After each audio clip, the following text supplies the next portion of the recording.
l'outil qu'il a l'habitude, l'outil qu'il a l'habitude d'utiliser très souvent. Très bien. Alors, cette histoire de sonde, vous connaissez combien de types de sondes? Sonde linéaire, circonflexe, sectorielle. 4. Pour le focus, on a besoin de combien de sondes?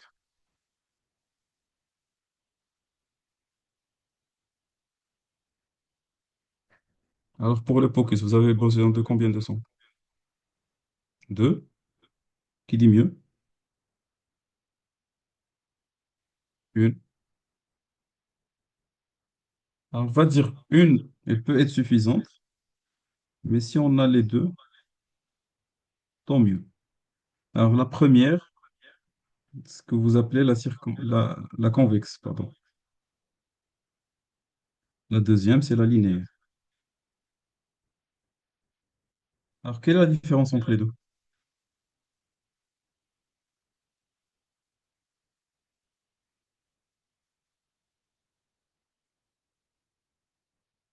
Très bien, la fréquence. Alors, cette histoire de fréquence, qui peut l'expliquer?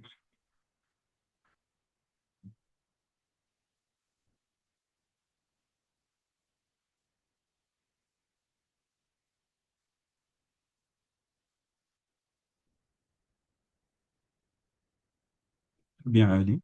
Très bien. La linéaire est superficielle, oui, oui, Sheyma. Alors, les sondes d'échographie, ils vont émettre des ultrasons. Ils vont émettre des ultrasons. Chaque sonde, elle va émettre des ultrasons à une fréquence donnée. Cette fréquence, elle est exprimée généralement en Hertz. Et ça diffère entre les sondes. En gros, plus la fréquence est élevée, la profondeur, elle est basse. La fréquence, elle diminue, on gagne en profondeur.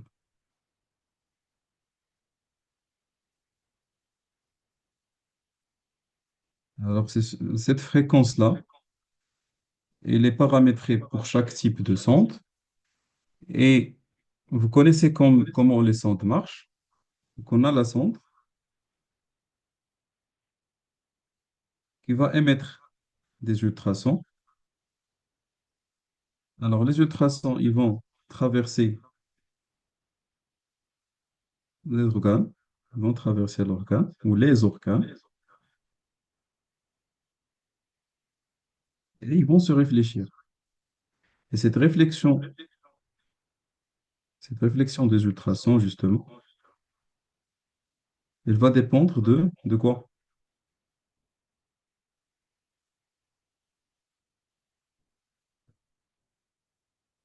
Vous suivez? Oui, elle dépend des tissus,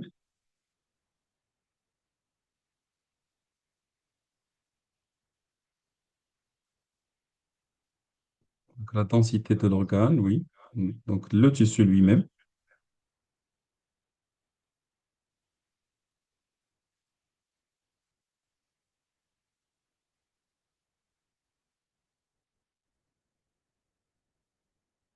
C'est ce qui donne l'écogénicité, Ismaël. C'est, c'est de ça, on est en train de parler de ça, en fait.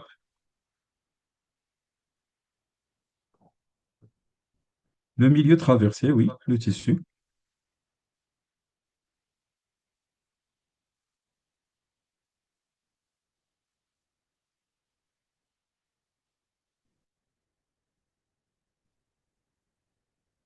de la profondeur de l'organe, oui. Et justement, la profondeur, il va donner le temps de retour,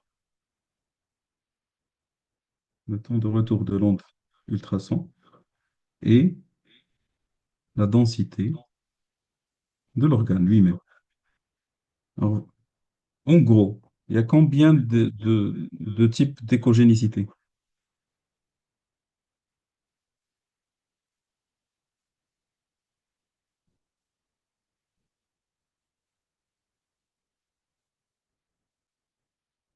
3 qui sont.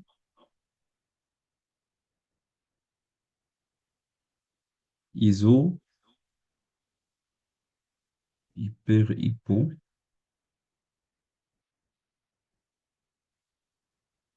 OK. Et donc, et l'anécogène, très bien. Très bien, Messi. Alors, l'anécogène, comment il va se montrer sur l'échographie?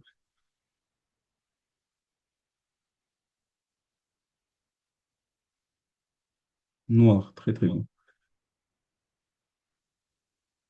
Justement parce que, comme la vessie, oui. Pourquoi c'est noir?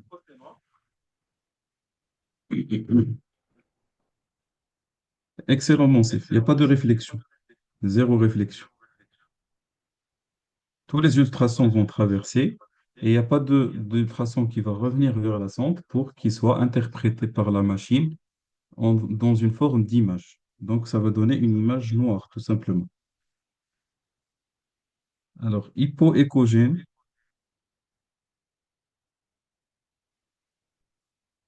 ça va être un peu du gris foncé, on va dire. Il y a de l'écogénicité, mais elle est faible. Comment on va dire hypoécogène, justement? Comment on va juger qu'un organe il est hypoécogène? Ça va dépendre de quoi? Comparer entre deux structures. Très, très bien, Ayoub. On va comparer cet organe-là à l'organe qui est à proximité. Et donc, par exemple, on peut dire que le foie, il est hyperécogène par rapport au rein, par exemple, ou la rate, elle est hypoécogène par rapport au rein. Donc, ça va être une comparaison. L'hyperécogène,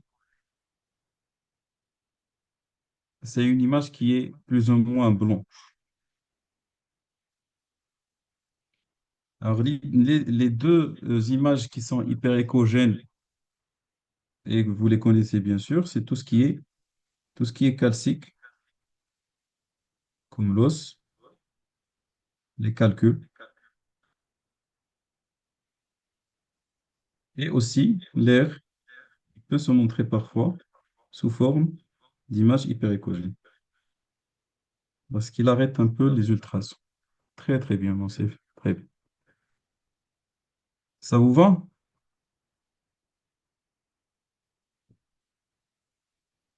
باقي باقي في التحضيري باقي ما بديناش فيها.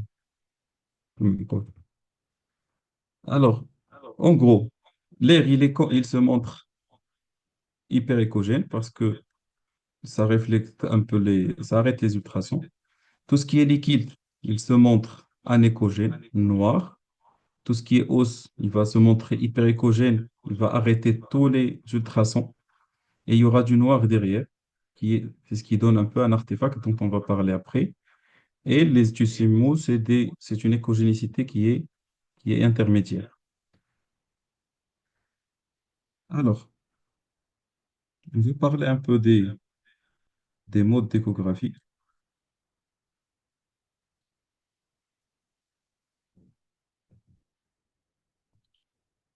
Quels sont les modes d'échographie que vous connaissez?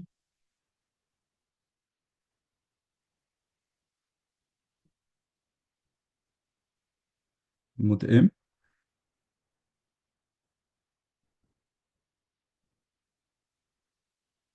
le mode P. On va se contenter de ces deux modes-là, comme ce sont les deux modes principaux pour le focus. Alors, mode B et mode M, quelle est la différence?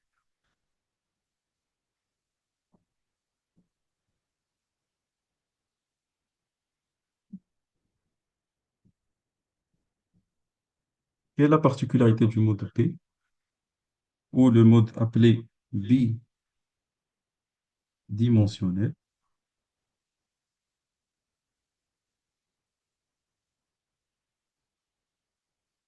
de T? Très bien. Donc, on est en train d'explorer plus de la morphologie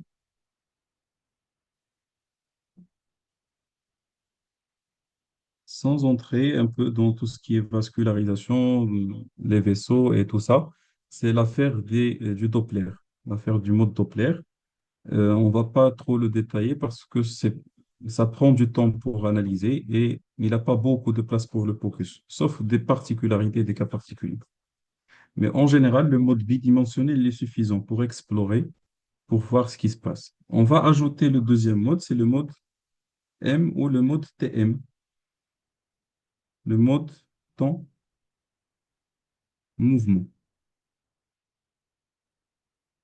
Le mode temps-mouvement. Pour simplifier les choses, si on a une image, par exemple, on va voir ça tout à l'heure, مثلاً, une image du poumon avec les deux côtes, les muscles intercostaux.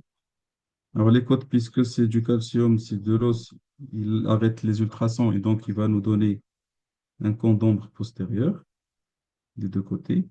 Et à l'intérieur, on a le parenchyme pulmonaire. Des fois, pour le poumon, généralement c'est pour le poumon, le focus, on va utiliser le mode temps mouvement. Le mode temps mouvement, une fois activé, il va nous donner sur l'écran une ligne qu'on peut déplacer à droite ou à gauche. Cette ligne-là, elle va nous donner la possibilité de choisir une localisation, un point sur l'image, et l'échographe, il va dérouler ce point dans le temps. Il va le dérouler dans le temps. Et donc l'image, elle va devenir de cette façon-là, avec les structures qui sont étalées. On va voir des images de la vraie vie après sur la présentation. Donc ça donne une image et c'est important pour voir un peu ce qui se passe dans cette localisation, dans ce point choisi, les différentes modifications qui se passent. Est-ce qu'il y a un passage du poumon? Est-ce qu'il n'y a pas de poumon? On va voir ça après, plus en détail. Très, très bien. Alors, quels sont les trois principaux réglages qu'il faut connaître?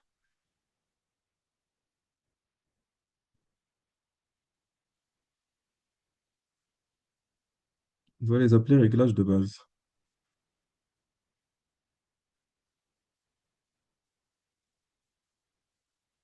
Contraste, balayage.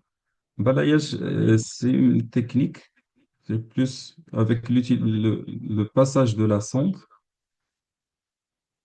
mais les réglages sur l'appareil. Le contraste, on peut l'appeler quoi d'autre, Ayoub?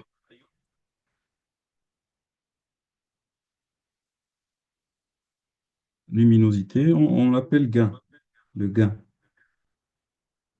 Alors justement, le gain, c'est de la luminosité. On va pouvoir un peu augmenter ou diminuer ce qu'on appelle la brillance. La brillance de l'image, soit on va la faire devenir plus blanche ou plus noire. Il va pas augmenter la qualité de l'image, mais juste la brillance de l'image. Et s'il est mal utilisé, si on augmente la brillance là où il ne faut pas, ça peut rendre les choses plus difficiles à voir. Très bien. Deuxième chose, la profondeur. Quel est l'intérêt de la profondeur? Oui, Shima. Le focus, c'est le troisième réglage, on va le voir. Alors déjà, la profondeur, c'est simple. Donc, quand vous utilisez un échographe, vous allez voir que à droite de l'image, il y a une échelle, une règle, avec 5, 10 cm, 15 cm. Et la profondeur, généralement, c'est le dernier chiffre affiché. Par exemple, ici, un exemple d'une profondeur à 15 cm. Je peux diminuer la profondeur en faisant modifier le chiffre pour arriver, par exemple, à 8 cm. Et donc, l'image elle va devenir plus superficielle. Je peux augmenter la profondeur si l'organe il est plus profond. Je peux diminuer la profondeur pour voir juste l'organe que je cherche.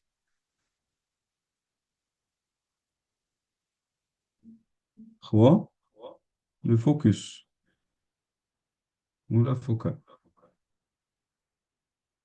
Le focus dans l'échographe toujours, il est représenté par un triangle. Un triangle à droite de cette règle. Et donc, on peut le régler soit en le faisant baisser ou augmenter vers la localisation ou l'image qu'on veut mieux voir. Donc, ça permet d'augmenter la netteté à une profondeur bien réglée.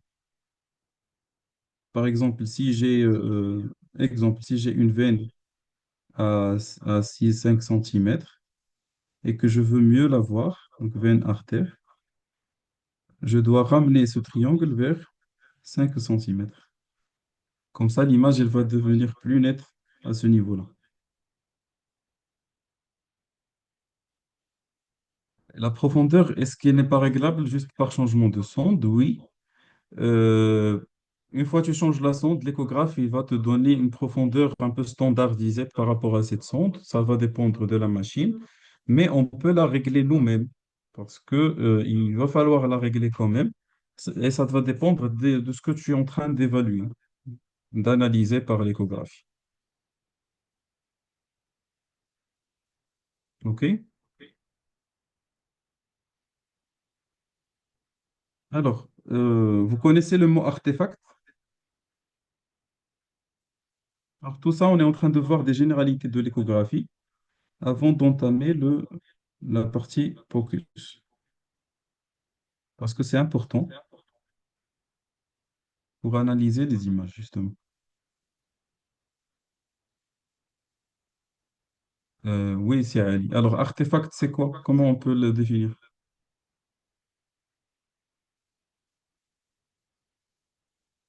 Distorsion, erreur d'image, image erronée. Oui. Ça peut être une image additionnée, ça peut être une image, un nombre, oui. Alors, on va parler premièrement de cet ombre acoustique. Alors, c'est quoi l'ombre acoustique?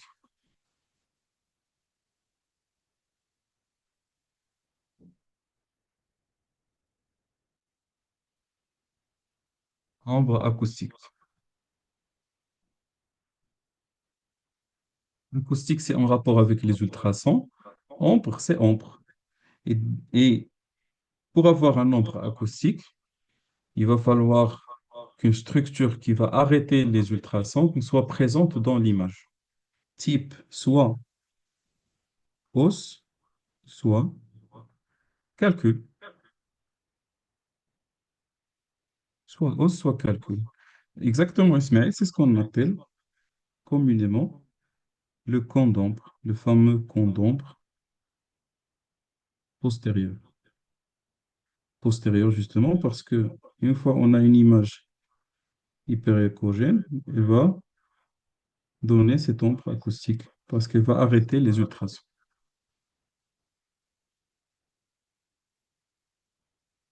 OK? Alors, est-ce que finalement c'est un artefact qui est mauvais ou il a un intérêt dans le diagnostic?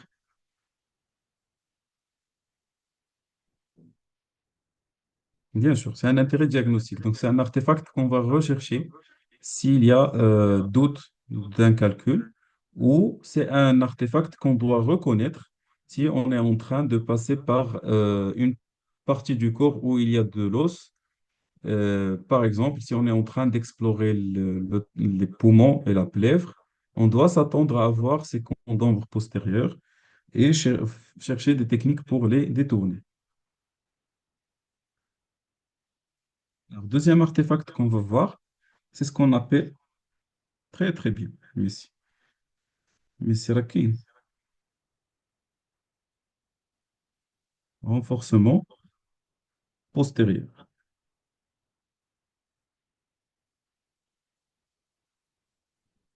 Alors, ce renforcement postérieur, c'est la caractéristique de quoi en général?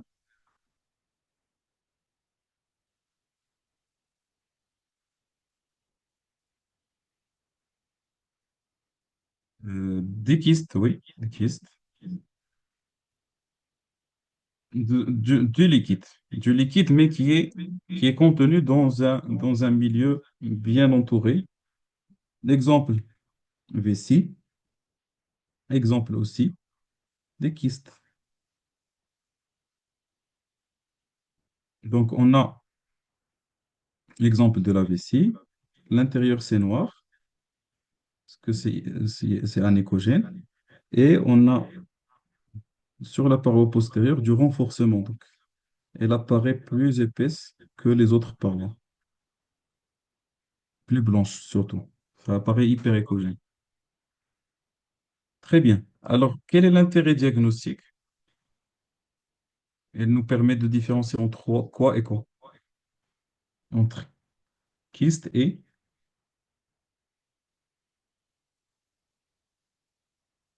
une masse. Très bien. Parfait. Comme on a dit.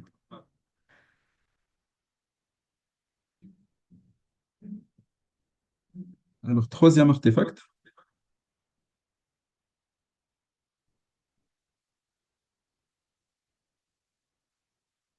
alors, c'est un artefact qu'on appelle réverbération. Réverbération. Donc, c'est cet artefact. Réverbération. Alors, pour faire plus simple, c'est des répétitions. C'est des répétitions échographiques ou sonographiques.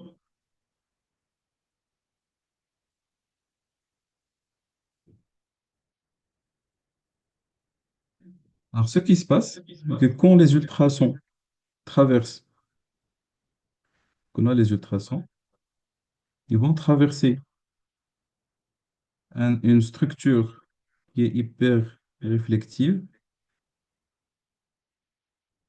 Type exemple, on va voir ça tout à l'heure, la ligne pleurale.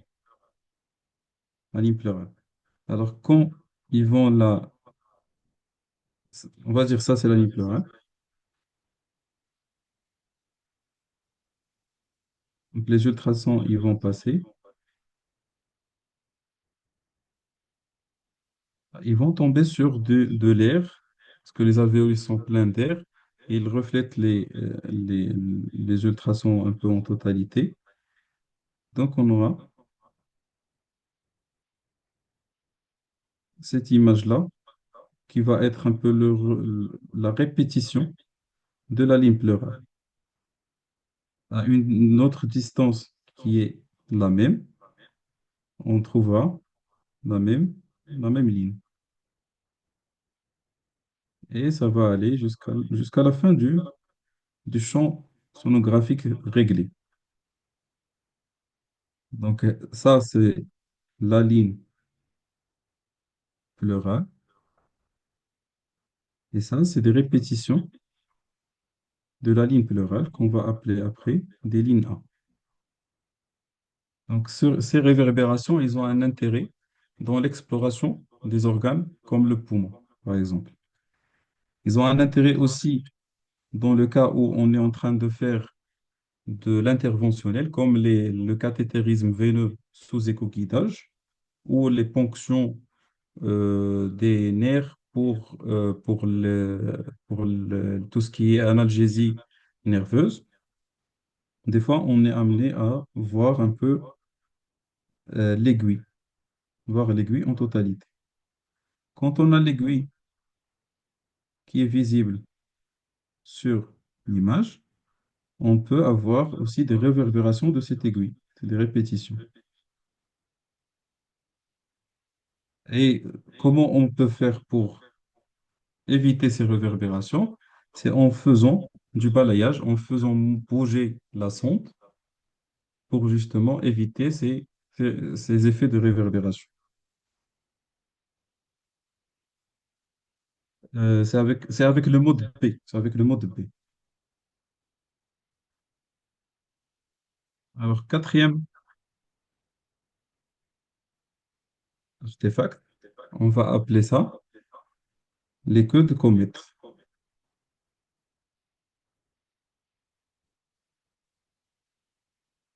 Alors, les queues de comète, c'est un peu la particularité du poumon.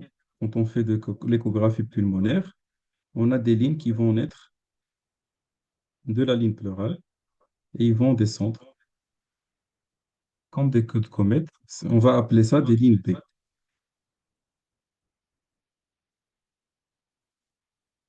On va appeler ça des LINP. On va voir après l'utilité de ces LINP. Ils ont un intérêt diagnostique majeur. Très, très bien. Cinquième artefact, c'est l'effet miroir. Vous allez voir après pourquoi on parle de ces artefacts, parce qu'ils ont un peu tous un intérêt diagnostique. L'effet miroir, c'est quand on a le double d'image, par réflexion toujours des ultrasons. C'est une double image. On va voir des exemples après. Euh, L'exemple type qui va être bénéfique pour nous, c'est quand on est en train de faire de la phase échographie. On va voir ça tout à l'heure. Donc, sur une coupe où on a de foie, de rein ici,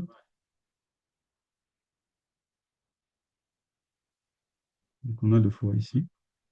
Les ultrasons, quand ils passent, ils nous permettent de voir aussi une structure derrière le foie qui est le, le rachis.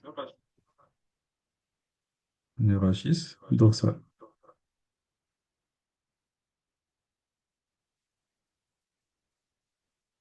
Est-ce qu'on va pouvoir voir le poumon sur cette coupe?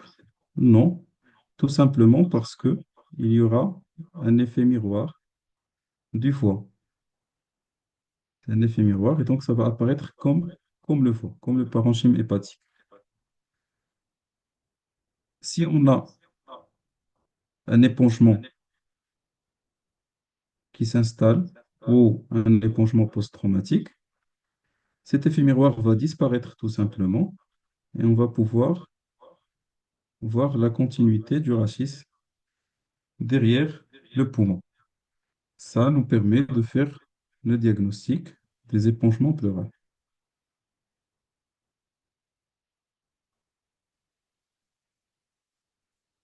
Pour vous dire que ces effets-là, même s'ils sont des artefacts, ils ont un intérêt diagnostique important. Ça vous va?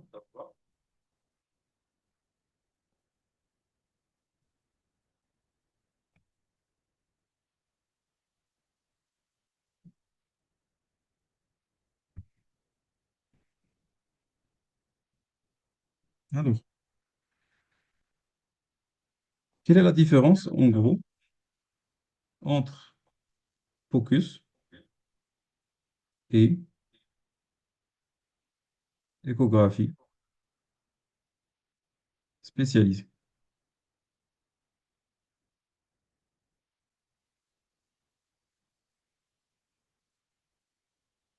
On cherche des lésions spécifiques, donc on est plus orienté, oui. Pour être plus orienté, comment on doit procéder?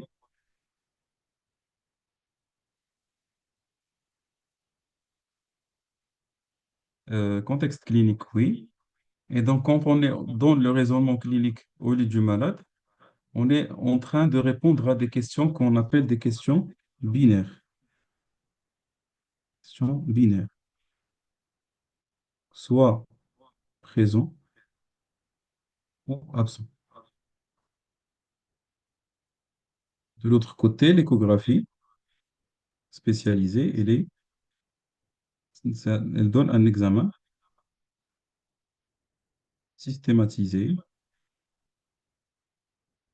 de toute la région, de tous les appareils. Par exemple, si on demande une échographie abdominale, ça va être une échographie de toutes les régions, un peu partout, et on va nous donner des mensurations, chose qu'on ne fait pas dans le POCUS. Très bien. Deuxième différence, oui, méthodique, si vous voulez. On en a parlé tout à l'heure. Le POCUS, il est réalisé par le clinicien, échographie spécialisée, le radiologue spécialiste.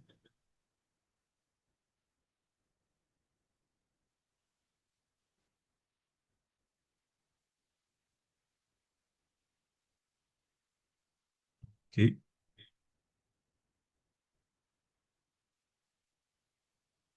La durée, très bien. Alors, qui va durer le moins? C'est le focus, bien sûr.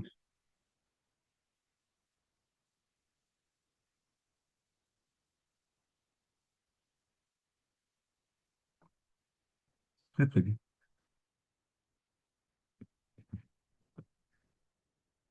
Alors, quels sont, en gros, les champs d'utilisation du focus?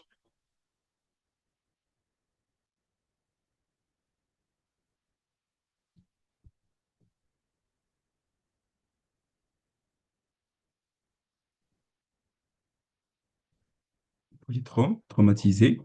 OK.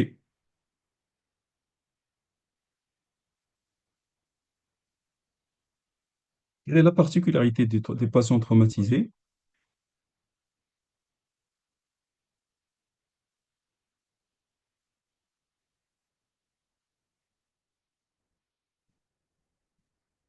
Très, très bien. Donc, c'est surtout le patient traumatisé instable. Parce que s'il est stable, justement, vous connaissez ça, c'est le scanner corps entier. Donc, c'est pour chercher la cause de cette instabilité-là. Très bien. Comment on va appeler le focus dans ce cas? OK, le Messi. C'est le fast. Et on va rajouter un E avant le fast. Donc, c'est extended fast. Extended focused assessment sonography for trauma. Très bien. Alors, quelle est l'autre utilisation du focus?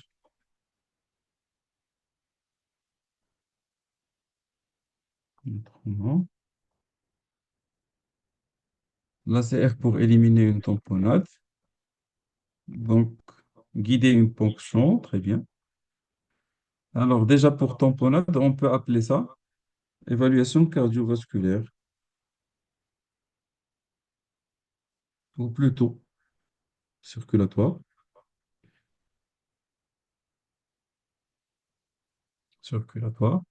Alors, les épanchements en général, c'est ce qu'on va appeler, ça ressemble au FAST, pour tout ce qui est épanchement. C'est le FAST. Mais en dehors du traumatisme, on l'appelle un FAF, FA2F, Focused Assessment for Free Fluids. Ça, c'est en dehors du traumatisme. Et quand c'est traumatique, c'est FAST. Chercher un pneumothorax, oui. Donc ça, c'est pulmonaire. Très, très bien.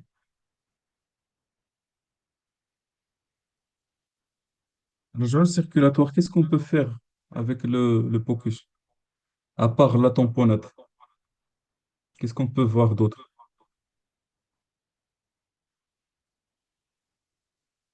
VT, très bien. VG, oui. La fonction VG,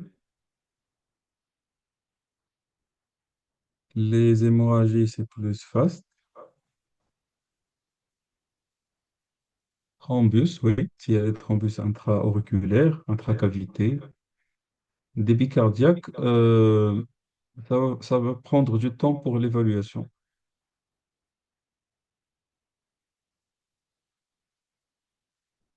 Et on peut se contenter pardon, de la fonction cardiaque, fonction VG. On peut évaluer les vaisseaux, oui. Oui, exact, c'est la fraction d'éjection.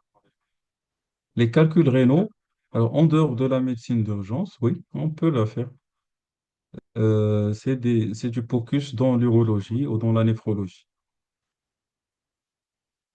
Dilatation de la veine cave inférieure, oui. Donc l'évaluation de la veine cave inférieure. Soit la dilatation, soit le fait qu'elle est vide dans le cas où on a une hypovolémie. Les valves, oui. Sachant que pour évaluer les valves, ça demande plus de temps. Ça demande plus de temps. Et donc, c'est pas vraiment pratique pour le focus.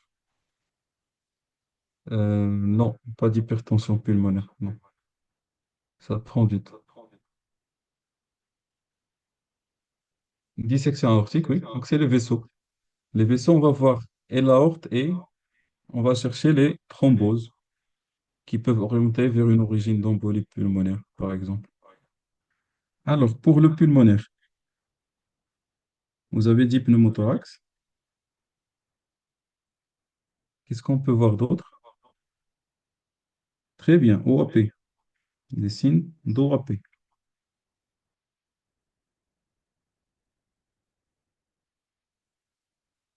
Vous avez aussi dit de l'épanchement pleural. Les épanchements, on peut les noter. Est-ce qu'on peut détecter une infection pulmonaire? Très bien, Adi. Les pneumonies, on va mettre slash atelectasie. Tout ça, on peut le voir à l'aide de l'échographie.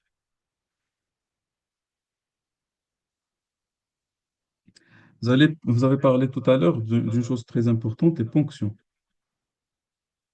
Et donc, on peut utiliser l'échographie pour guider des gestes, des procédures telles que le cathétérisme veineux central, la péricardiosynthèse,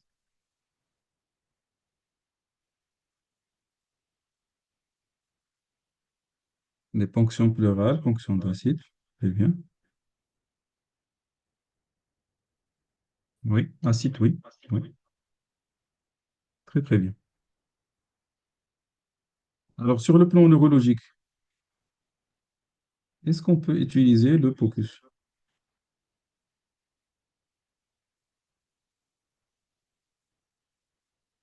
Par exemple, fontanelle pour nourrisson, oui, si vous voulez. Très bien, Adi. Donc, on peut faire du Doppler transcrânien. Dans quel cadre? À la recherche d'HTIC. Très, très bien. Le deuxième examen, dans ce cas, dans ce cadre de l'HTIC aussi,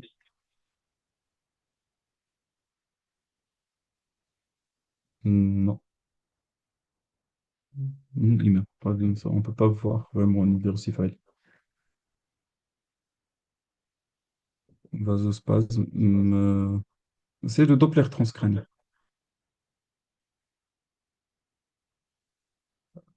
Un anévrisme, non, pas vraiment. En tout cas, c'est pas le but dans le cadre de médecine de l'urgence. Alors, on peut voir au niveau de l'œil ce qu'on appelle la gaine du nerf optique, le calcul du diamètre de la gaine du nerf optique.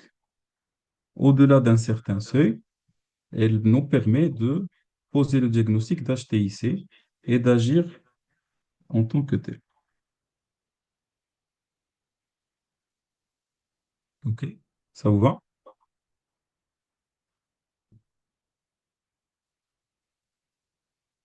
Très bien. Alors là, on va détailler le focus dans l'examen neuropulmonaire.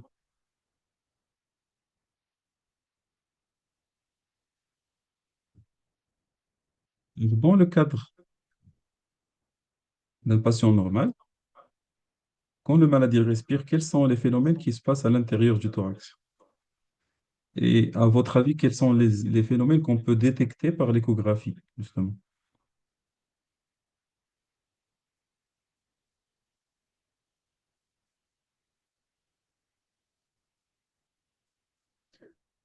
Très bien, Ali. Euh, Poumon, plèvre, mais surtout, qu'est-ce qui frotte? Glissement, plèvre. Voilà, glissement, c'est le mot.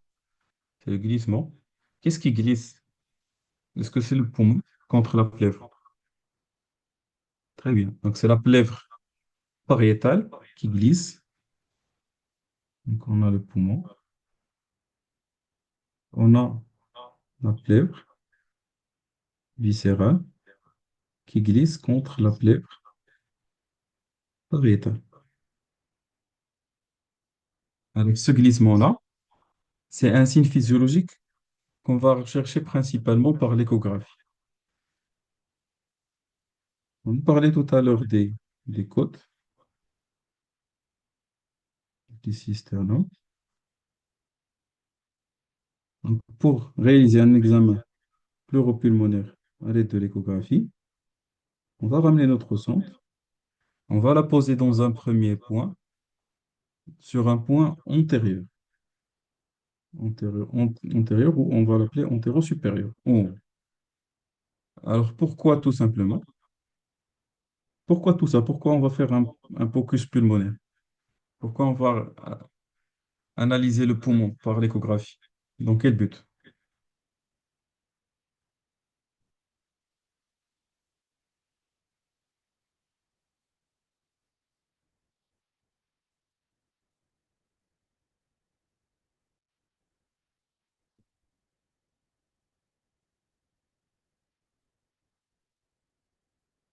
Oui, mais dans quel cadre?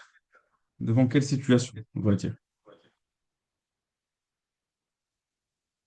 On va pas voir s'il y a une dyspnée, mais plutôt la cause de la dyspnée. Donc, j'ai un malade qui se présente pour détresse respiratoire. Je pense à beaucoup de diagnostics, dont le premier diagnostic que je peux traiter tout de suite, c'est justement le pneumothorax. Alors, le pneumothorax, on va dire euh, logiquement, l'air, il va partir où quand on a un pneumothorax?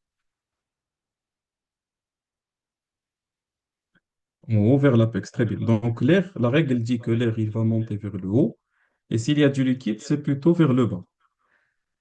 Puisque je cherche en premier le pneumothorax, je vais explorer tout ce qui est en haut et puis en avant. Donc, j'explore les apex dans la partie antérieure parce que tout simplement, le malade, il est couché sur le dos. Et donc, je vais explorer le poumon dans la partie antéro-supérieure. Je vais poser la sonde de cette façon verticale. Qu'est-ce que je vais avoir comme image?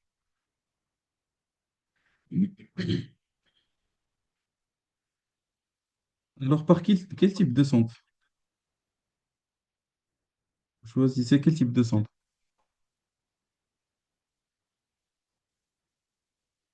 Est-ce que c'est la linéaire ou la profonde?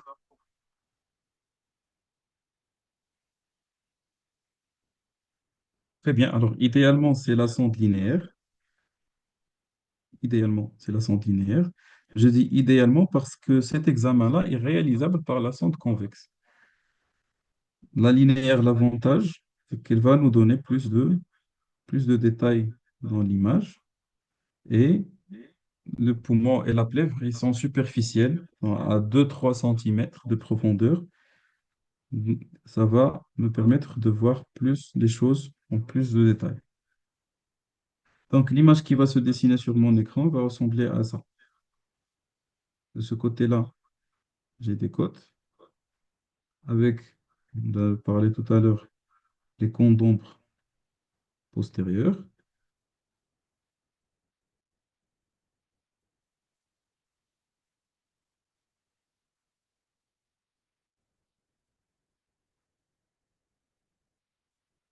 Et la zone qu'on va explorer, c'est la zone entre les côtes. Alors, de la superficie vers la profondeur, qu'est-ce qu'on va... Alors, ici, il y a quoi? La peau avec les tissus sous-cutanés. Plus, plus profondément, on aura les muscles intercostaux. Et enfin, on va retrouver cette ligne pleurale dont on a parlé tout à l'heure. Alors, la ligne pleurale, elle correspond, ça vous pouvez le noter, la ligne pleurale, Elle correspond à l'accollement de la plèvre viscérale plus pariétale. Donc, j'ai une réflexion de deux structures qui sont tout simplement accolées. Et puisque j'ai comme caractéristique le glissement pleural, dans ce cas, cette ligne pleurale, le premier signe que je dois chercher à ce niveau, c'est ce fameux glissement pleural. On va voir tout à l'heure des vidéos qui vont vous simplifier la vie pour comprendre tout ça. Très bien. Plus profondément, qu'est-ce qu'on va retrouver?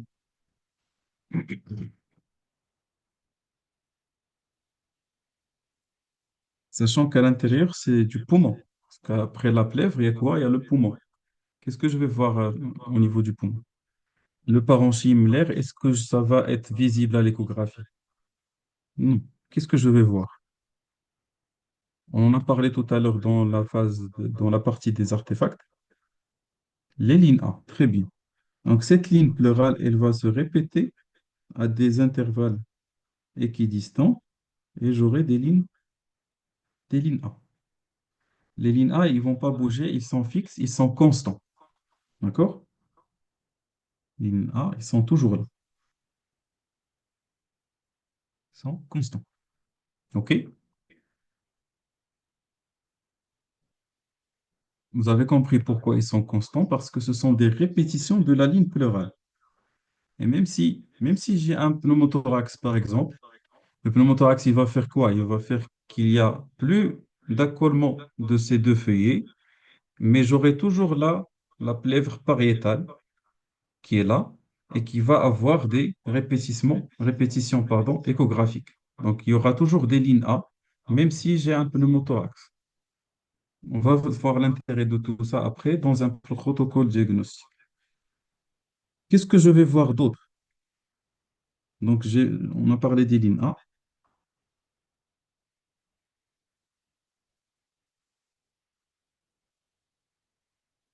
Vous avez parlé du parenchyme. Quelle est la caractéristique du parenchyme pulmonaire?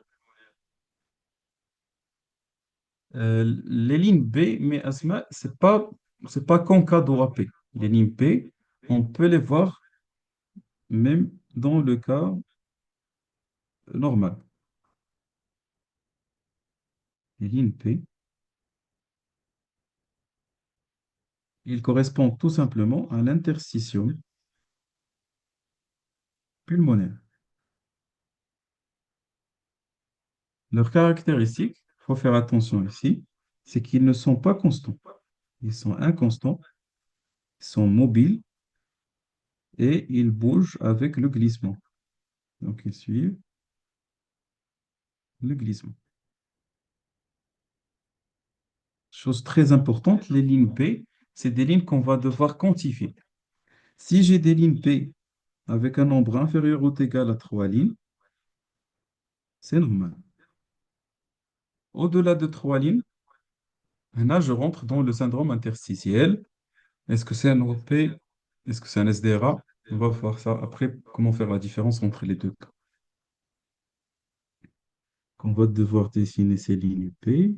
Voilà, elles naissent au niveau de la ligne pleurale et ils sont courts. Ils sont courts. OK? Ça vous va?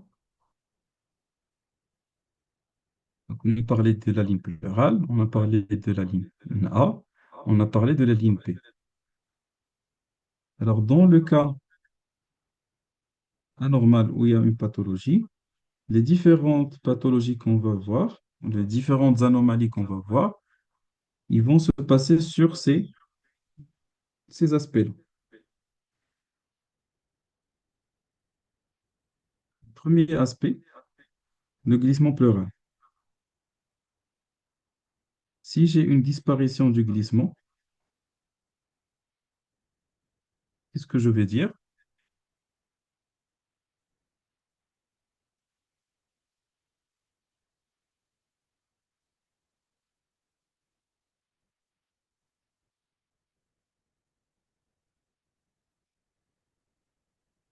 pneumothorax, possiblement, possiblement. Euh, Pas épanchement pleural, épanchement aérique, pas liquidien.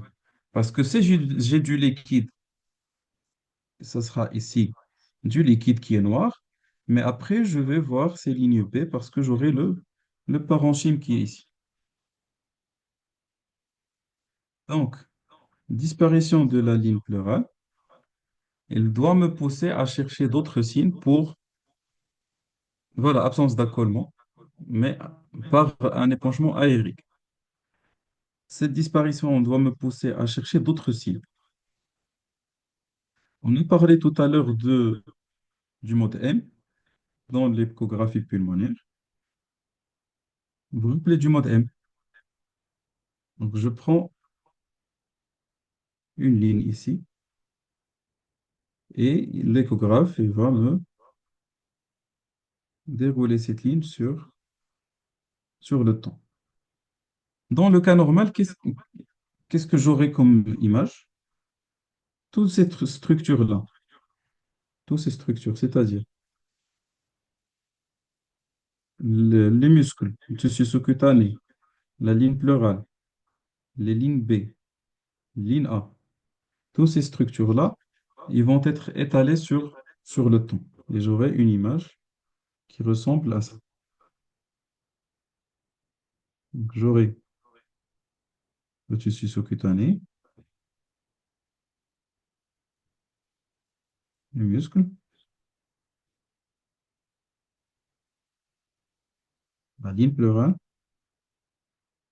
Alors, pourquoi je la dessine comme ça? Tout simplement parce que, comme elle glisse, elle va glisser, et ce glissement-là, il va rendre cette ligne floue.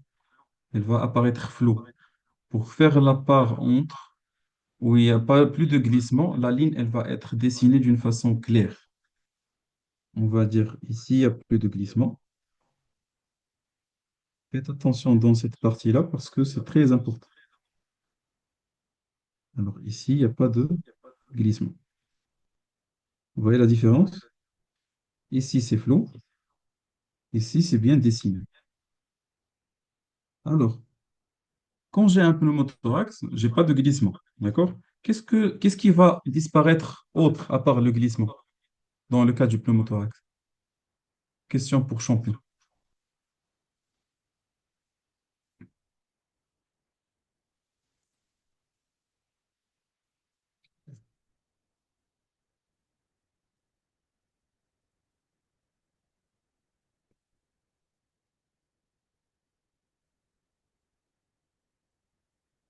Ah, pourquoi on met les lignes B, ils vont disparaître?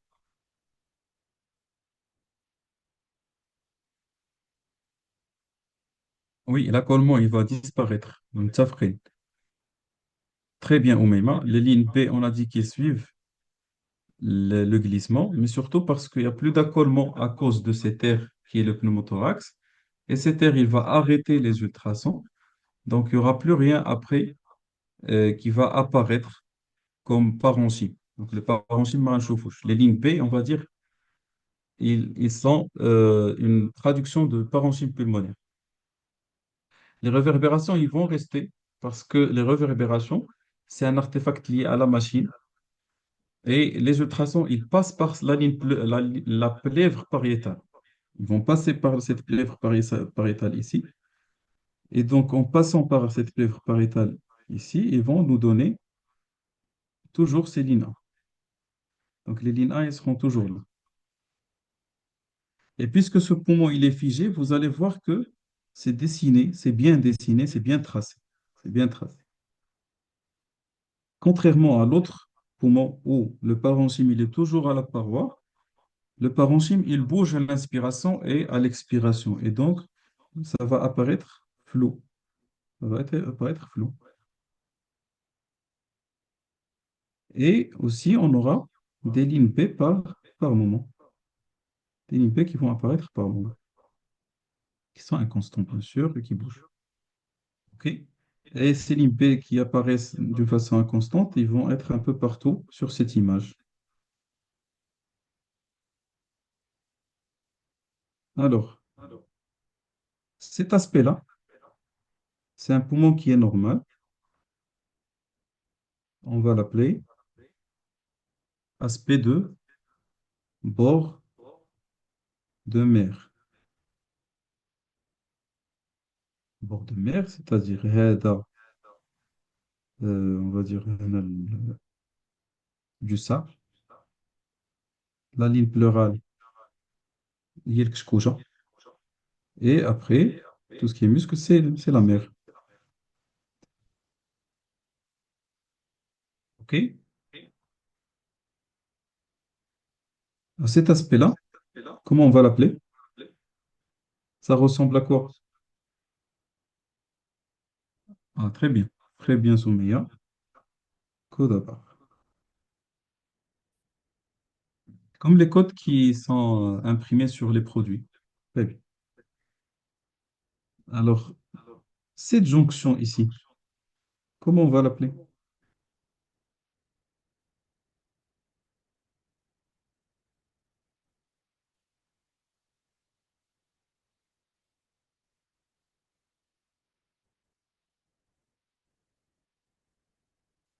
Donc, si vous avez un peu lu sur le... C'est un point, mais ce n'est pas le point d'accolement. Ça s'appelle le point poumon. Ça, c'est le point poumon. On va voir tout à l'heure comment on obtient ce point poumon. Juste que le poumon, tout simplement, le poumon, la ligne M, c'est ça. Et donc le poumon, il vient, il me donne l'aspect du bord de mer à l'expiration et pardon, à l'inspiration, parce que le poumon, il se gonfle d'air et il bouge vers la ligne M. Donc il va dépasser la ligne M et j'aurai le bord de mer. Et quand, à l'expiration, quand le poumon il revient, il n'est plus visible sur la ligne M, j'aurai le codabar. Et cette transition-là, elle traduit le point poumon. Donc, pour parler de pneumothorax, je dois avoir de un une disparition du glissement. Première chose, glissement. Deuxième chose, disparition des lignes B. Troisième chose, apparition soit de l'aspect codabar, soit du point poumon, qui est, on va dire, c'est un signe pathognomonique du pneumothorax sur l'échographie. OK? Ça vous va?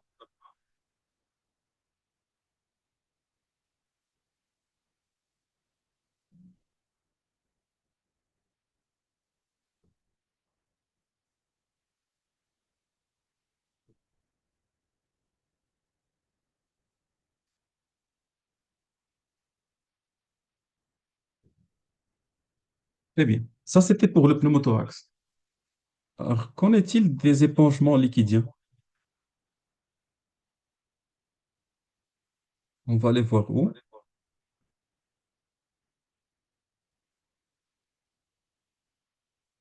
Les bases, très bien. Donc, le liquide, il a tendance à aller vers le bas et il se forme du bas vers le haut. Donc, notre échographie, on va la mettre ici et on aura une image anéchogène qui va traduire cet épanchement liquidien. Donc, épanchement liquidien, c'est une image anéchogène. Et c'est plus simple que le pneumothorax. Alors, on a parlé tout à l'heure de l'OAP. On va revenir sur notre prise d'échographie de tout à l'heure. Donc là, vous êtes un peu plus familier. On a les deux côtes, les condombres,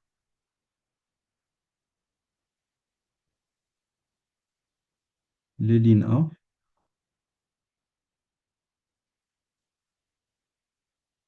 la ligne pleurale, glisse. Alors, ces lignes B, on a dit que les lignes B traduisent l'interstitium. Donc, quand j'ai un syndrome interstitiel, j'aurai une exagération des lignes B. Et qui dit exagération dit que le nombre des lignes P va augmenter. Ils vont augmenter progressivement jusqu'à avoir carrément, je vais dessiner ça de cette façon, c'est plus simple, jusqu'à avoir ce qu'on appelle le signe du voile blanc. Tellement il y aura des lignes P que ça va donner un voile blanc qui est en train de bouger. Donc, un, exagération des lignes P ou bien le voile blanc. Ces deux signes vont traduire un syndrome interstitiel. Un syndrome interstitiel. Comment on va faire entre? Parce qu'un syndrome interstitiel, on peut l'avoir soit dans les SDRA, soit dans l'OAP. Comment on peut faire la part entre les deux? Toujours avec l'échographie.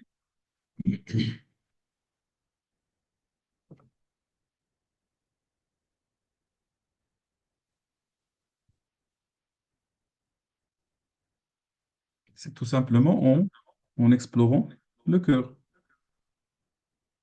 En explorant le cœur. Très bien, Selma.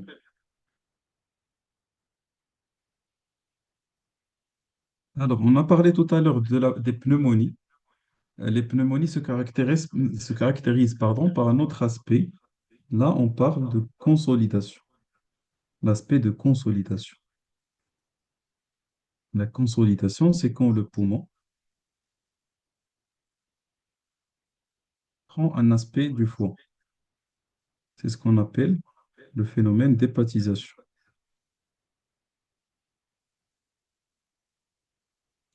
Ça, c'est traduit la pneumonie. Parce que quand on a l'hépatisation, on a même à l'intérieur du parenchyme pulmonaire le bronchogramme aérien qui ressemble à la vascularisation du foie. Alors, Asma, sur le cœur, on va explorer la fonction cardiaque tout simplement, voir s'il y a une hypocontractilité ou bien s'il y a une surcharge qui peut expliquer l'OAP. Je reviens vers cette consolidation. Soit j'ai l'hépatisation, c'est plus simple à diagnostiquer, soit je peux avoir une anomalie de la ligne pleurale elle-même. La ligne pleurale, généralement, elle est continue, elle est bien dessinée, mais on peut avoir par moment des aspects crochetés de la ligne pleurale qui vont témoigner du début de consolidation. Début de consolidation. C'est l'aspect irrégulier de la ligne pleurale. Est-ce qu'on peut avoir la consolidation dans le SDRA? C'est possible dans les bases. On peut l'avoir dans les bases. Et faire la part entre les deux, ça va demander des paramètres gazométriques, des paramètres biologiques.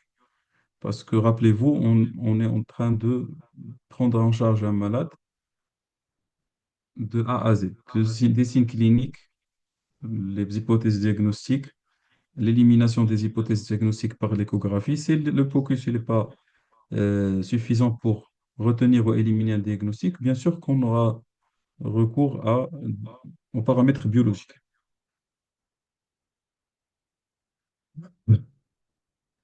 Alors ça, c'était pour les anomalies qu'on peut retrouver dans le cadre du POCUS au niveau pulmonaire. Donc on a parlé du pneumothorax, on a parlé des épanchements liquidiens, on a parlé de la consolidation, on a parlé des lignes P, du voile pleural.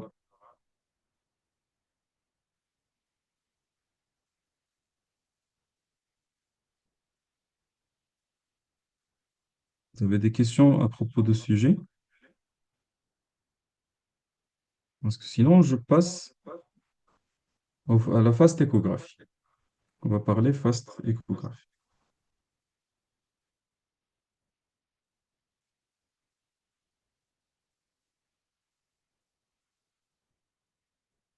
Alors, quel est le but du fast?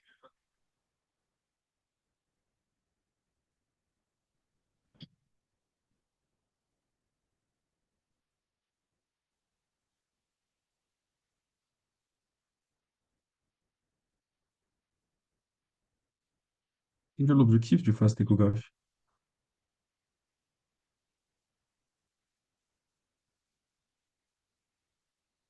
Voir si on a un épanchement dans les séreuses. Très bien. Et cet épanchement, il va être de quelle origine? Sanguin, pleural, péritonéal, péricarde, instabilité chez les patients. Très, très bien. Parfait. Donc, de un, donc, trouver une cause de l'instabilité du patient traumatisé. Ça, d'une part. D'autre part, c'est en cherchant s'il y a un épanchement sanguin ou hématique dans les séreuses. Parce qu'en général, dans 80% des cas, rappelez-vous de ça, un patient traumatisé instable, c'est un choc hémorragique jusqu'à preuve des contraires. Et ce choc hémorragique, s'il n'est pas dû à une hémorragie qui est extériorisée, c'est une hémorragie qui est souvent interne dans les séreuses que vous connaissez. Donc, c'est les lèvres, péricarde, péritoine. Lèvres, péricarde et péritoine. Alors, dans ce cas, quelle sonde on va utiliser?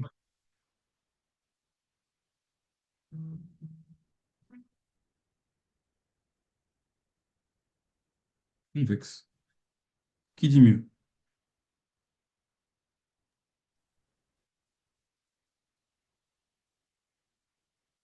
Les deux. Alors, lazlekto. Euh, c'est la convexe. La convexe, elle est suffisante pour le fast échographie.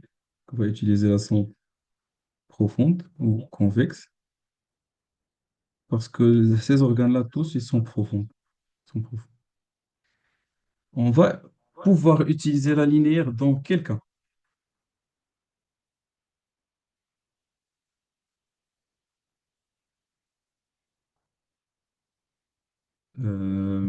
Précise, Asma? Précise, Sheima? Parce que hémothorax, c'est le poumon. Exactement, Missy. C'est surtout le pneumothorax. Si on veut voir le pneumothorax, on va utiliser la linéaire. Dans ce cas, on va appeler cet examen I-FAST. Vous avez compris? Donc FAST, c'est surtout l'épanchement sanguin. Quand je rajoute le E, c'est la recherche du pneumothorax par la méthode qu'on vient de voir. Très bien. Donc on va dessiner ici.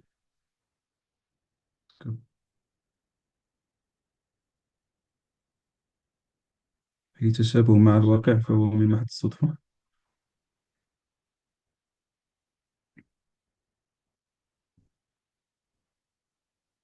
On peut faire la convexe et diminuer la profondeur. Oui, oui, oui.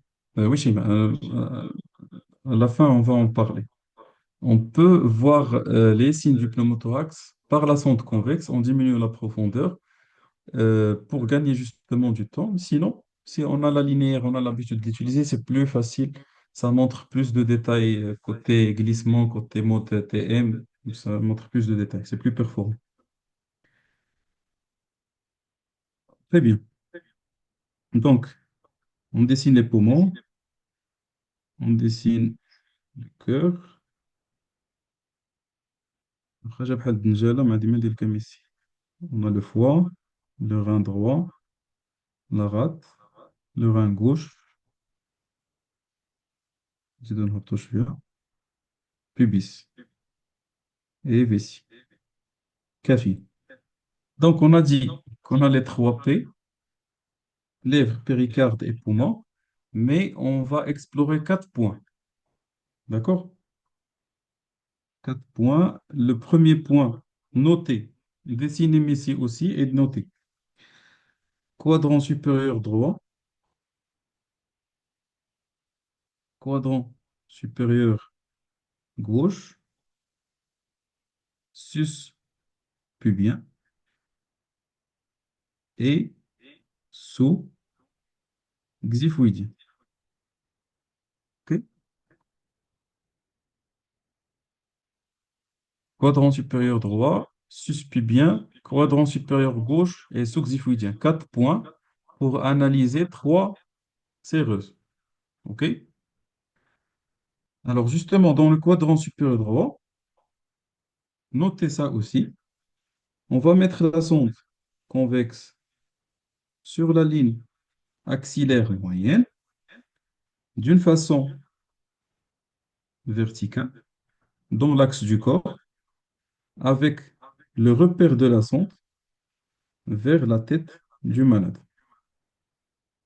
Alors chaque sonde, vous connaissez ça, chaque sonde elle a un repère qui nous permet de s'orienter en réalisant notre examen.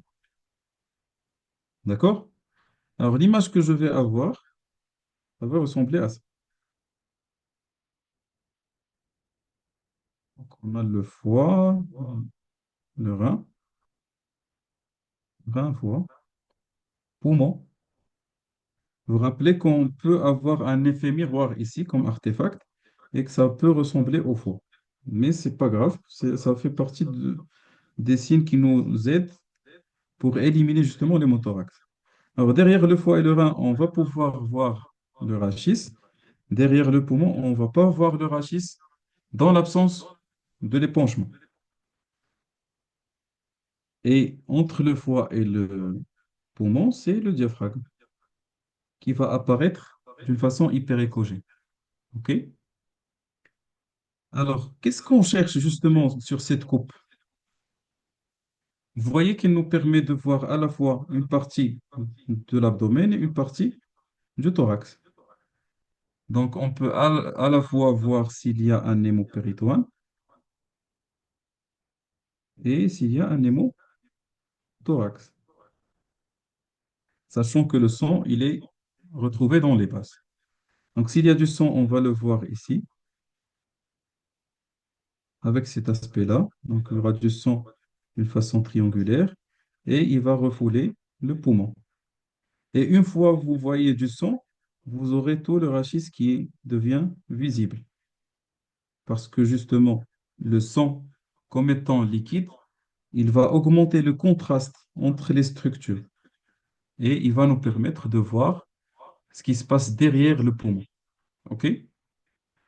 Pour le péritoine, il va nous permettre d'explorer l'espace noté, l'espace interhépato-rénal. Espace interhépato-rénal, c'est l'espace de Morisson. On peut voir aussi le pôle inférieur du rein, pôle inférieur du rein, la capsule qui entoure le rein aussi, s'il y a un hématome sous-capsulaire. On peut aussi voir s'il y a de l'hémorragie entre le foie et le diaphragme. C'est des situations sur lesquelles on peut tomber. Mais déjà, quand vous voyez le Morisson, si le Morisson est vide, on peut dire qu'il n'y a pas d'hémopériton. Parce que le Morisson, c'est la première localisation qui se remplit de sang. D'accord? Très bien. Cette coupe-là, elle est suffisante. Après, on peut passer à la coupe sus-pubienne. À ce niveau-là, on va poser la sonde d'une façon horizontale et on va faire un mouvement d'inclinaison de la sonde vers le haut pour pouvoir voir ce qui se passe derrière le pubis parce que ce qui nous intéresse ici, c'est le cul-de-sac de Douglas. Le cul-de-sac de Douglas. OK? Alors, à gauche, ça ressemble un peu à ce qui se passe à droite, sauf qu'il y a des particularités. Quelle est la difficulté à gauche, les amis? Qu'est-ce qui rend les choses difficiles à gauche? Parce que c'est difficile à gauche, il faut le savoir.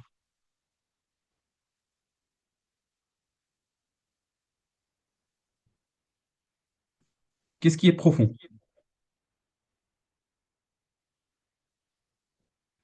La profondeur de la rate, c'est pas le fait qu'elle est profonde, mais qu'elle est intra-thoracique.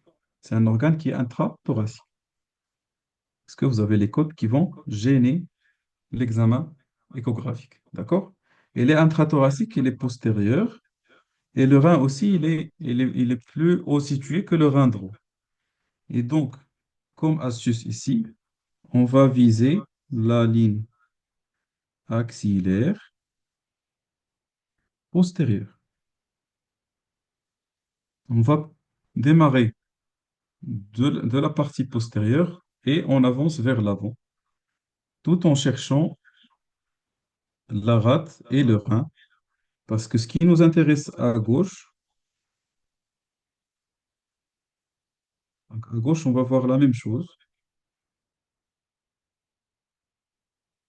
On doit voir le diaphragme avec le poumon, la rate et le rein gauche.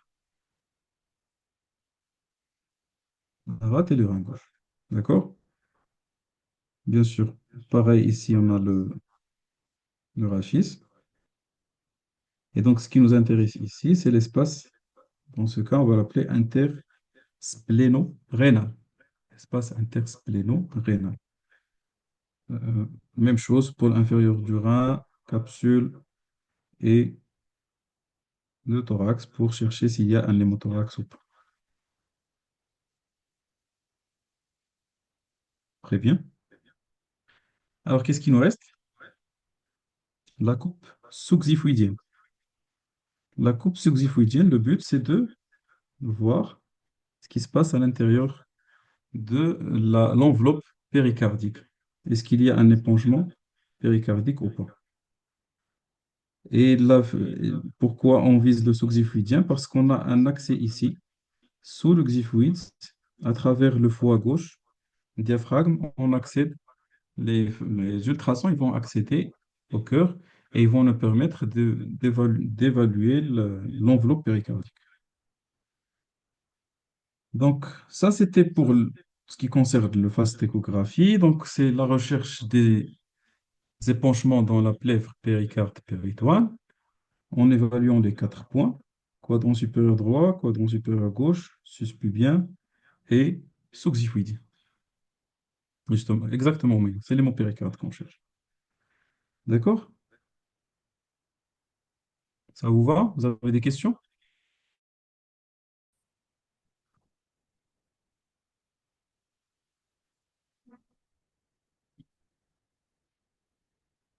Alors, je vais arrêter le partage de la tablette et je vais vous faire passer des diapositives pour plus d'illustrations, en fait, et pour voir des protocoles qui sont intéressants dans des cadres de à la fois la détresse respiratoire et circulatoire.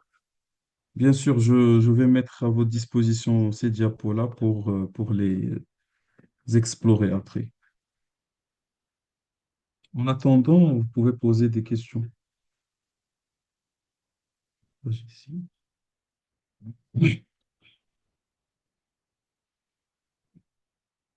Partager.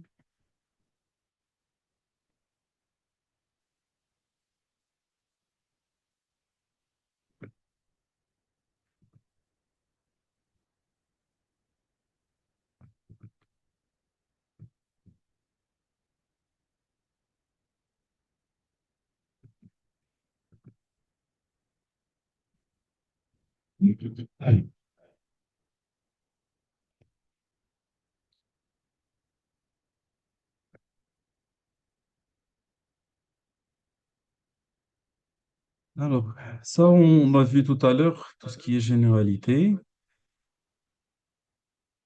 les ultrasons, comment ça marche, les réglages. On peut voir cette vidéo rapidement, juste pour vous faire montrer les réglages qu'on cherche davantage. Alors, première chose, c'est le choix de la sonde. Ici, on choisit une sonde convexe, avec des réglages abdomen. Donc là, vous arrivez, bon, à titre informatif, on arrive à voir ici le foie, avec la circulation portale, tout ce qui est canaux biliaires, vésicule biliaire, euh, veine cave inférieure aussi, on peut la voir. Ouais. Voilà. Alors ici, alors ça va dépendre de la machine, du type de la machine. Depth, ici, on a la profondeur, c'est depth. Focus, c'est la focale dont on a parlé. Et bon, ici, c'est 2D. Donc ici, c'est le réglage de la brillance. Il y a des échographes où ils mettent B à la place de D.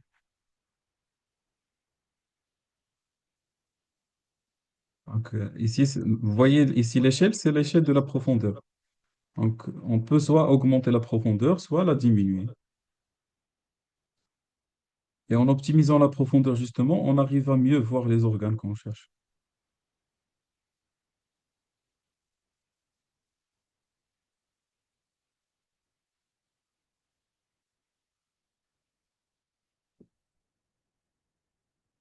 Alors la focale, c'est le triangle ici. Alors, on va l'adapter en fonction de l'organe qu'on veut analyser et chez qui on vise d'améliorer la netteté de l'image. Vous allez voir un peu ici la différence.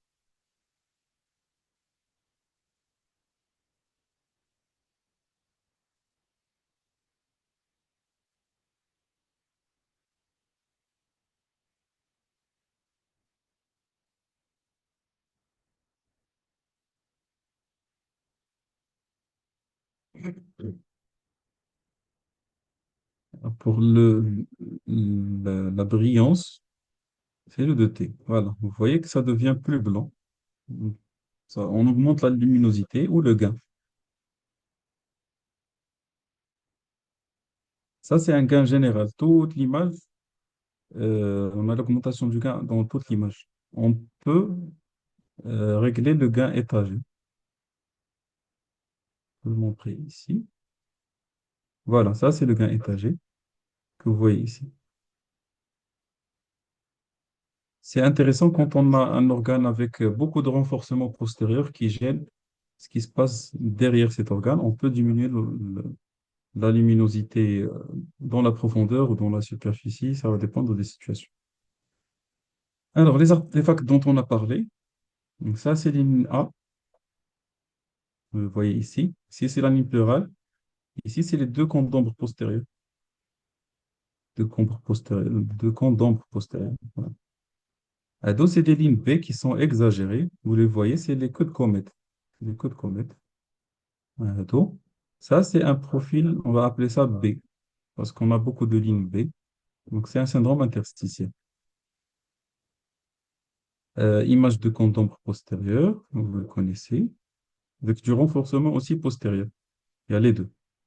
Un renforcement ici et le cône d'ombre ici.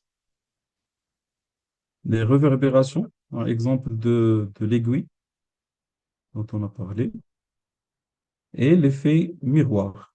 Vous voyez l'effet miroir à cause du diaphragme qui est hyper réflectif.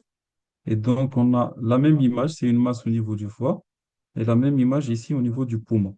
Donc, c'est comme si c'est un miroir fait par le diaphragme. Alors, les deux modes d'exploration qui nous intéressent, on en a parlé, le mode B et le mode TM. Vous voyez, ça, c'est la ligne dont on a parlé pour le mode TM. Ce qui se passe, c'est que l'échographe, il prend cette ligne, il va l'étaler sur le temps. Et vous avez cet aspect. Alors, cet aspect-là, c'est quoi? C'est quel aspect?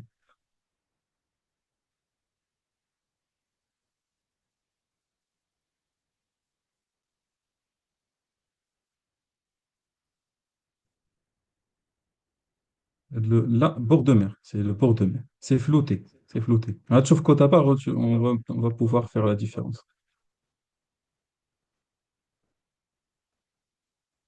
Ça, on en a parlé.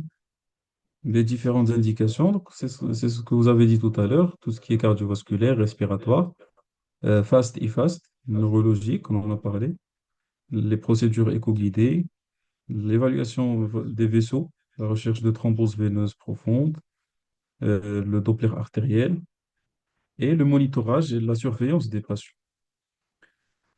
Voilà, alors ça, vous voyez à gauche, c'est un exemple de glissement. Vous voyez la ligne ici, c'est la ligne pleurale. Elle est en train de glisser, elle bouge. En bas, ici, c'est une ligne A. Et par moment, vous voyez quelques lignes B. Ils sont inconstantes et très courtes. Ici, c'est les deux côtes avec le condombre. Voilà, voilà, ça, c'est le bord de mer. Enfin, c'est le ciel. Ciel, l'océan et le sable.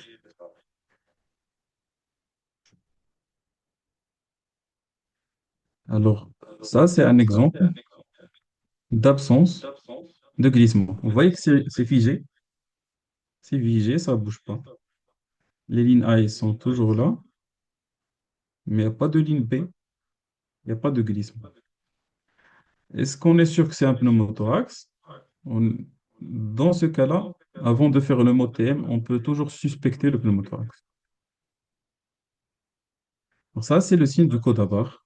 Vous voyez que c'est tellement bien dessiné comparativement à l'autre image. Ça donne un aspect de Codabar. Et ici, tout est figé.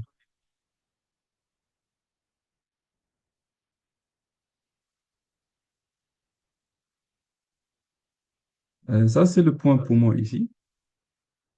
Vous voyez que on a le poumon, il glisse de ce côté-là, et de ce côté-là, il ne glisse pas.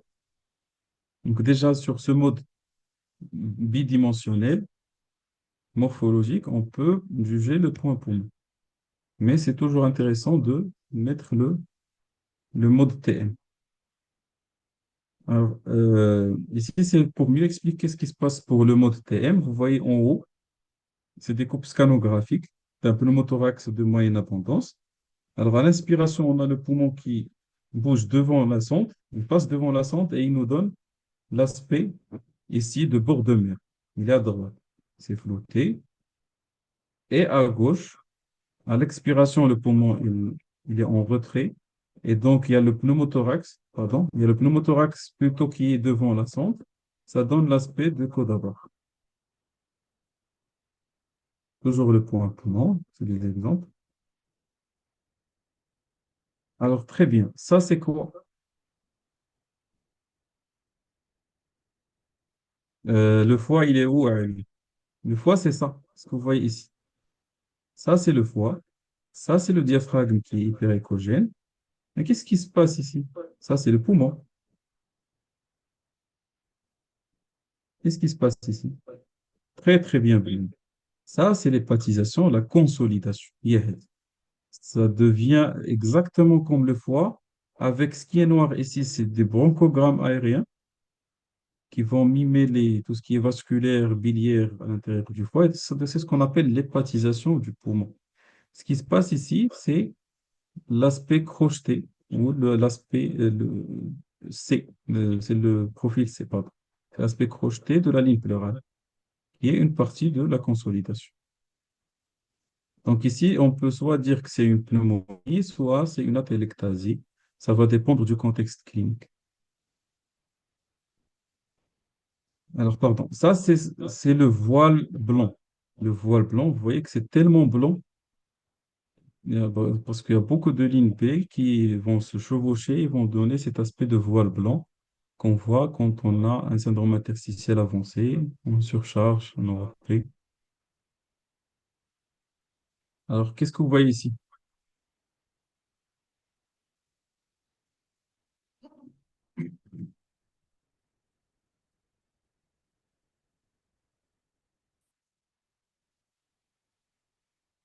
Yallah, messieurs, espace hépatorénal. Alors, l'hépatorénal, il est plus en bas. Va- Pour mieux vous orienter, ça, c'est le foie. Ça, c'est le foie. Ça, c'est le diaphragme. Donc, ça, c'est la cavité thoracique. Euh, mais si ça va dépendre du contexte, ça peut être un épanchement pleural, ça peut être un hémothorax, mais c'est un épanchement pleural liquidien. C'est anéchogène, vous voyez que c'est anéchogène. Et qu'est-ce que vous voyez ici derrière ça? Ce sont très très bien, c'est les vertèbres. On a dit dans le cas normal où il n'y a pas d'épanchement, ils ne sont pas visibles derrière le poumon. Et puisqu'on a de l'épanchement ici, ils deviennent visibles.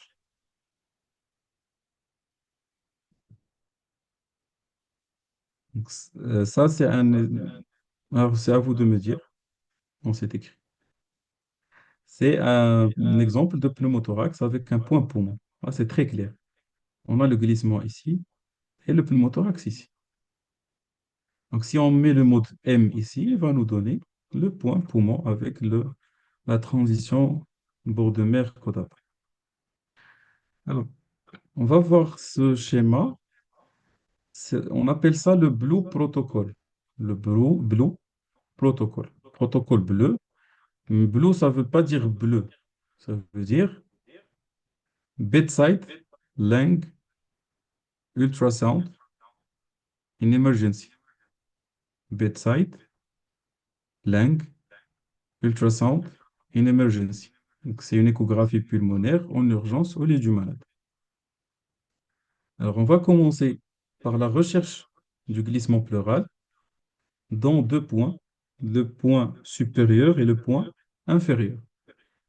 Alors, s'il n'y a pas de glissement, s'il n'y a pas de glissement, on va chercher quoi? Qu'est-ce qu'on cherche? On cherche les lignes B. S'il n'y a pas de glissement, on cherche les lignes B. S'il n'y a pas de ligne B, c'est un profil A'. Ici, on va chercher le glissement, le point poumon, pardon. S'il y a point poumon, c'est un pneumothorax. Vous voyez? Donc, faut l'absence de glissement, l'absence de ligne B et troisièmement, le point poumon. C'est pour retenir le pneumothorax. Alors, si il n'y a pas de point poumon, il faut chercher d'autres diagnostics. Il ne faut pas se précipiter à la ponction exsufflation ni au drainage du pneumothorax. Quitte à demander une radiographie, scanner, ça va dépendre de l'état du malade. Alors, bien sûr, s'il n'y a pas de glissement, oui, exactement, c'est possible. Mais on ne peut toujours pas se précipiter pour juger que c'est un pneumothorax. Il y a toujours le risque, parce qu'il y a des cas où on peut ne pas avoir de glissement, ni de ligne B, et que ce n'est pas un pneumothorax. Il ne faut pas se précipiter.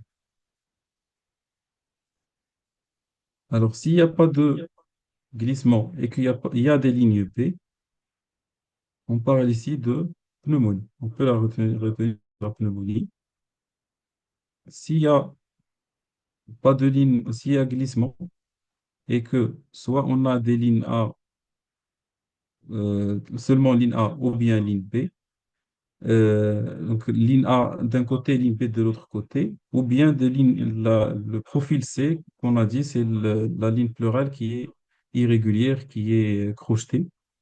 On peut penser à la pneumonie, ça va dépendre du contexte toujours. Alors, s'il y a présence de glissement pleural et présence des lignes B, c'est le profil B. Là, on parle d'œdème pulmonaire ou syndrome interstitiel.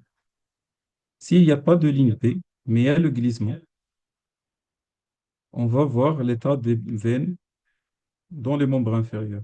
S'il y a une thrombose veineuse profonde dans les membres inférieurs, on doit suspecter une embolie pulmonaire. S'il n'y a pas de thrombose veineuse profonde, on passe au point pour chercher soit un syndrome pleural, ou syndrome de condensation, c'est le point qui existe entre, vous notez, entre la ligne axillaire postérieure et entre la ligne qui passe par le bord scapulaire. Le point, on peut évaluer et chercher s'il y a de la condensation, s'il y a des signes de pneumonie. S'il est positif, en trouvant la condensation ou un épanchement pleural, on signe la pneumonie. S'il est négatif, on peut penser à une pathologie de bronchoconstriction, soit BPCO, soit asthme. Donc ça, c'est un schéma qu'on peut... Alors, s'il y a glissement pleural, c'est-à-dire il y a un glissement pleural, le poumon, il est apparent. On n'a pas de ligne P. On n'a pas de ligne P, c'est-à-dire il n'y a pas d'interstition. Probablement, soit il n'y a pas de vascularisation périphérique du poumon dans le cadre probablement d'une embolie pulmonaire, on va chercher la thrombose veineuse profonde. Donc, on va descendre en membre inférieur, faire un balayage des veines. S'il y a thrombose veineuse profonde, c'est probablement une embolie pulmonaire. S'il n'y a pas de thrombose veineuse profonde, on doit chercher une cause qui va faire disparaître les lignes B, soit une pneumonie avec une réaction pleurale. Donc, on va chercher en postérieur, entre la ligne axillaire postérieure et la ligne qui passe par le bord scapulaire. C'est Well PLAPS point. C'est un point où on va chercher soit s'il y a de la condensation, soit épanchement pleural. Si on trouve que c'est positif, c'est probablement une pneumonie. Si c'est négatif, c'est probablement une pathologie bronchoconstrictive, type BPCO-AZ. Ça vous va?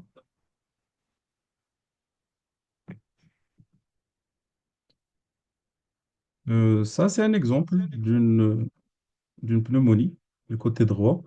On a une exagération des lignes P dans les apex. Et le PLAPS point, on a de la condensation avec d'épanchement pleural. Donc, c'est une pneumonie typique à droite. À gauche, on a un poumon qui est normal. Ok, non.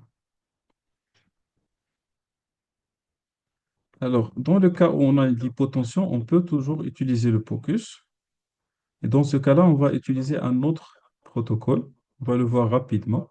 C'est un protocole qu'on appelle le RUSH protocol. RUSH protocol, c'est ça. C'est Rapid Ultrasound Sonography. Pardon, Rapid Ultrasound for Shock and Hypotension.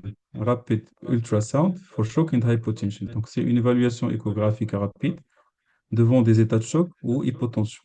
Le but, justement, c'est de faire la part entre est-ce que c'est un choc hypovolémique, est-ce que c'est un choc cardiogénique, est-ce que c'est un choc obstructif ou distributif. En évaluant trois sites, pump, tank, pipes. Pump, c'est la pompe, c'est le cœur. Tank, c'est l'état de remplissage ou l'état de précharge, on va dire. Et pipes, c'est les vaisseaux.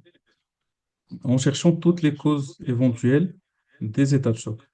Alors, pour la pompe cardiaque, on va chercher la contractilité. S'il y a une hypercontractilité avec un VG presque se collade, qui est vide, c'est plus en faveur du choc hypovolémique.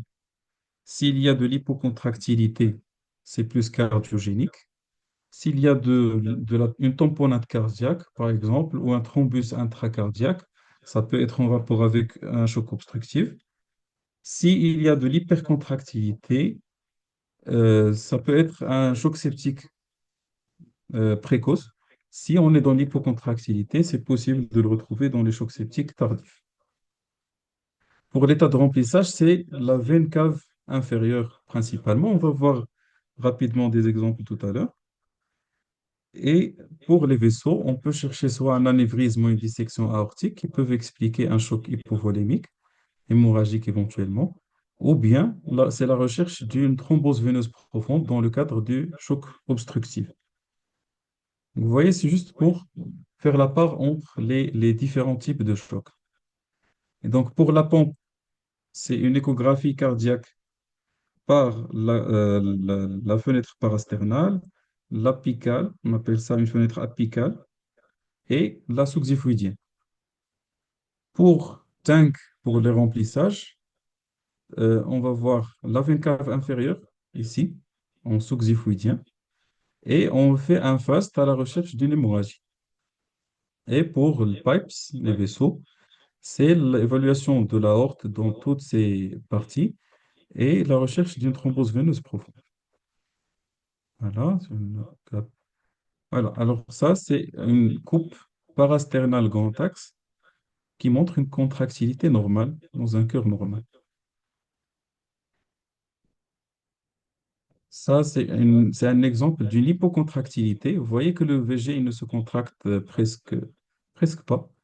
C'est une hypocontractilité avec une FEVG à peu près à 10%. Vous voyez la différence? Ça bouge à peine ici.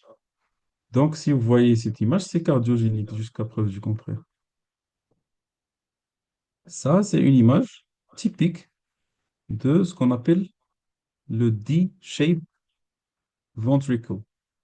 C'est le ventricule gauche qui est sous forme de D, parce que tout simplement, le ventricule droit, il est tellement dilaté qu'il pousse sur le septum interventriculaire, donnant cet aspect de T. C'est un aspect typique de l'embolie pulmonaire. Donc, l'épanchement péricardique, ça aussi, c'est un exemple d'épanchement péricardique. L'épanchement péricardique en tamponnade, avec l'aspect de swinging heart, un cœur qui danse. Voilà, ça, c'est une image d'une veine cave inférieure par coupe sous-xiphoïdienne. On voit une veine cave ici qui se ferme à l'inspiration. Donc, la collapsibilité, elle est très importante. Ça peut témoigner d'une hypovolémie. Ici, vous voyez une veine cave inférieure qui est là, qui est tellement dilatée, qui peut témoigner d'une surcharge ou d'une tamponnade. On peut trouver ça dans le tamponnade. Ça, c'est un exemple d'un anévrisme de l'aorte abdominale. Donc, c'est tellement dilaté et il y a une thrombose pariétale. Et ça, c'est un exemple typique d'une thrombose veineuse profonde fémorale.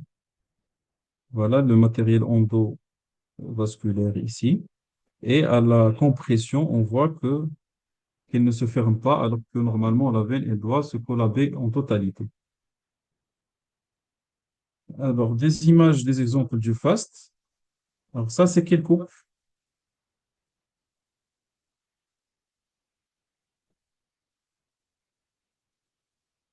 C'est quelle coupe, ça, les amis? Très bien. Quadrant supérieur droit. Ça, c'est le nourrisson qui est plein de liquide. Le foie qui danse dans le liquide. Et on a le rein ici, le rein. Pareil, donc ça, c'est à droite toujours. On a de l'épanchement qui entoure le foie. Et ça, c'est à gauche. On a la rate avec son aspect multilobulé, avec du liquide qui entoure. Ça, c'est suspubienne en coupe longitudinale. On a mis la sonde d'une façon verticale. On a de l'épanchement dans le douglas. Ça, c'est le douglas. Ça, c'est la vessie. La vessie, elle est ici. Le douglas, c'est derrière la vessie. Entre la vessie et le rectum, ça, c'est un homme. Ici, c'est une femme, parce qu'on voit l'utérus qui est ici, au milieu, avec du liquide dans le douglas. Ça, c'est un exemple de l'image miroir. Vous voyez le diaphragme ici et l'image miroir ici. Alors, on a parlé du rachis qu'on arrive à voir derrière le foie. Il est là. Vous voyez, ce sont ces lignes-là qui dessinent le rachis.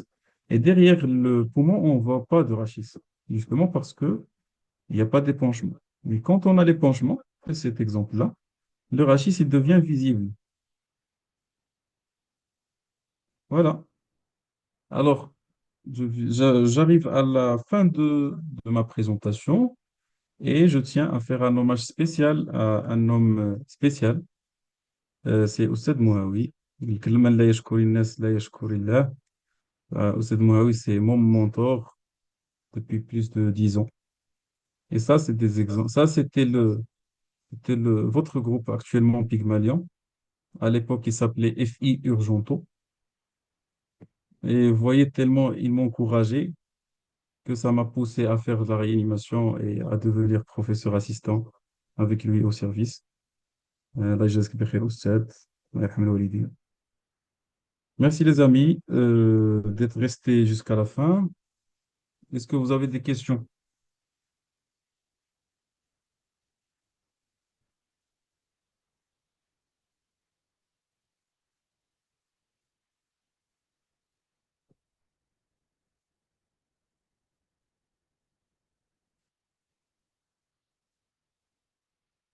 Avec plaisir les amis.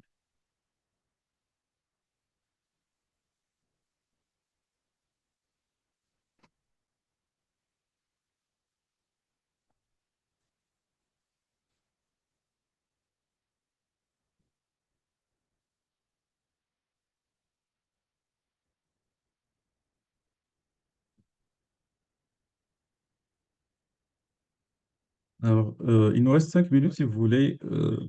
Toutes vos questions sont les bienvenues. En tout cas, je vais rajouter juste des parties à ces diapos-là et je vais les envoyer au Mohamed, comme ça il les partage avec vous.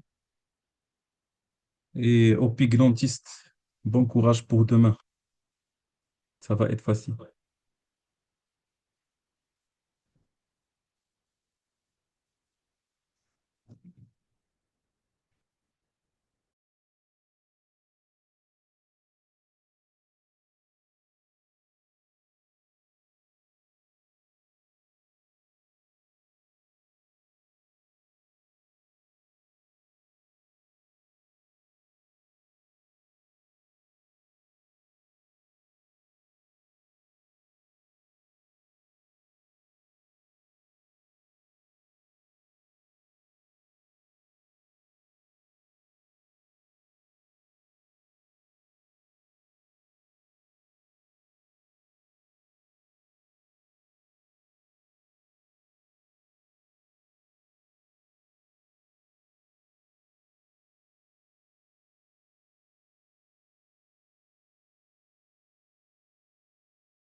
Facile. شنو قالت ما فاسيل دو بروفون. وشوف فاسيل ديال الأستاذ معاوية راه سهل من فاسيل ديالي، دونك كون هاني. طلب رحمة الله. الله يسر لكم en tout cas et profitez قراو مزيان. Je vais te donner la main à cette Marie. Voilà, merci à vous.